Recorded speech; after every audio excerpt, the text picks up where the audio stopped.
పింగళవారింటికి స్వాగతం. ఈరోజు పన్నీర్ బుర్జీ ఎలా చేయాలో మీకు చూపిస్తాను. కావలసిన వస్తువులు చూపిస్తాను.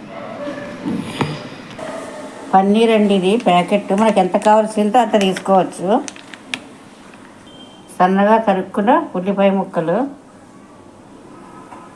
సన్నగా తరుక్కున్న టమోటా ముక్కలు, పచ్చిమిర్చి, సాల్ట్, పసుపు,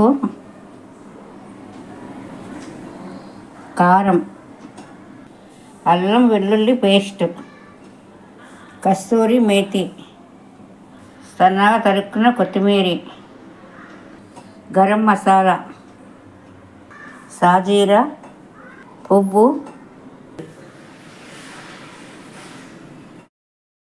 బాండి పెట్టుకోవాలండి. మనకు కావలసినంత ఆయిల్ వేసుకోవాలి. ఆయిల్ అయినా వేసుకోవచ్చు, బటర్ అయినా వేసుకోవచ్చు అండి. నేను బటర్ వేసాను, కొంచెం ఆయిల్ కూడా వేసాను. ఒక స్పూన్ సాజీరా,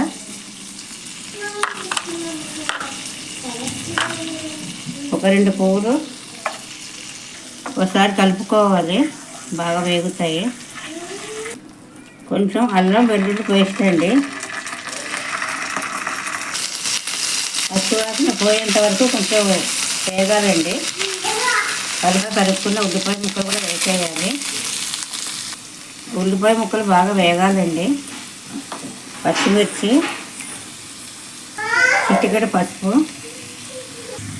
ఉల్లిపాయ ముక్కలు బాగా వేగిన తర్వాత మనం కట్ చేసిన టమాటా ముక్కలు కూడా వేసుకోవాలి. ఉల్లిపాయ ముక్కలు వేగాయండి. ఇప్పుడు టమాటా ముక్కలు వేసేసుకుందాం.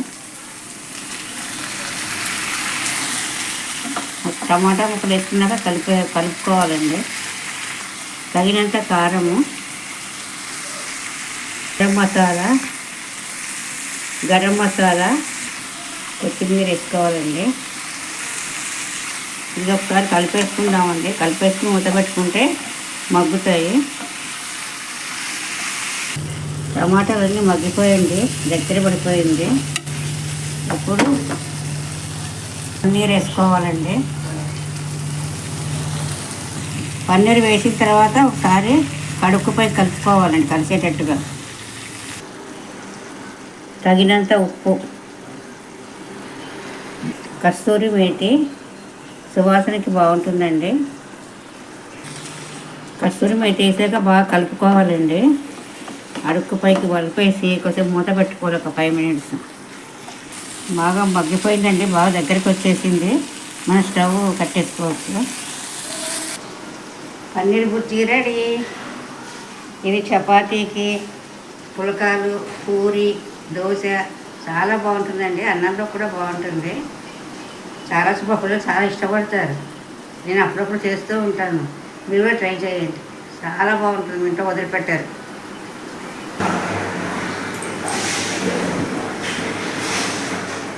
బాయ్. మరో వంటతో మళ్ళీ కలుద్దామండి.